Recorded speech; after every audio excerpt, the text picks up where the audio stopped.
સુરત જિલ્લાના ઓલપાડમાં ધોધમાર વરસાદ વરસ્યો છે। વરસાદને પગલે નીચાણવાળા વિસ્તારોમાં પાણી ભરાયા છે, જ્યારે સોસાયટીઓમાં પાણી ભરાતા મહિલાઓ પાણી નિકાલની કામગીરીમાં જોતરાઈ હતી।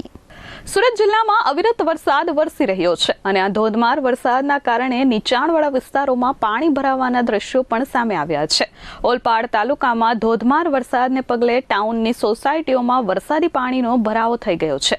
સિદ્ધનાથ સોસાયટીમાં વરસાદી પાણી ભરાતા લોકોને હાલાકી પડી છે। ઘરોના પ્રવેશદ્વાર પર પાણી ભરાયા હતા, જેથી ઘરની મહિલાઓ પાણી નિકાલમાં જોતરાઈ હતી। રાત્રિ દરમિયાન ઘરોમાં લોકોએ ઉજાગરો કરવાનો વારો આવ્યો હતો। ઘરમાં પાણી ન ઘૂસે તે માટે પાળ બાંધતા દ્રશ્યો પણ સામે આવ્યા હતા। ઓલપાડની સેના ખાડી બે કાંઠે ઓવરફ્લો થતા મુખ્ય માર્ગો સાથે સોસાયટીઓમાં પણ પાણી ભરાઈ ગયા છે।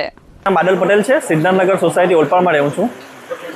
મોડી રાતથી છેલ્લા 6 કલાકમાં જે 6 ઇંચ વરસાદ વરસ્યો છે, એના લીધે અમારા ઓલપાડમાં જે અમુક સોસાયટી છે, સિદ્ધાર્થનગર સોસાયટી છે, શિવમનગર સોસાયટી, બાવાફળિયો, રૂંડી ફળિયો, એ વિસ્તારોમાં પાણી ભરાઈ ગયા છે। એની સાથે ખાસ કરીને જે ટકારમાં વિસ્તાર છે, ત્યાંથી કિમ રોડ પરથી જે પાણી આવે છે, એ પાણી અમારી સોસાયટીમાં આવે છે। અને બીજી તરફ બાજુમાં આવેલી છે સેના ખાડી ઓવરફ્લો થઈ છે અને ખાડીનું જે પાણી દરિયામાં જવું જોઈએ એ જઈ નહીં રહ્યું। એનું કારણ છે કે સરકારી જગ્યામાં દબાણ, એટલે આ ઝીંગા તળાવ છે તે દૂર થવા જોઈએ અને એના લીધે અને જે દબાણ છે તે દૂર થવું જોઈએ અને એનો આ કાયમી નિકાલ આવે એ માટે તંત્રએ પ્રયત્ન કરવો જોઈએ। Bureau report S24 news, Surat.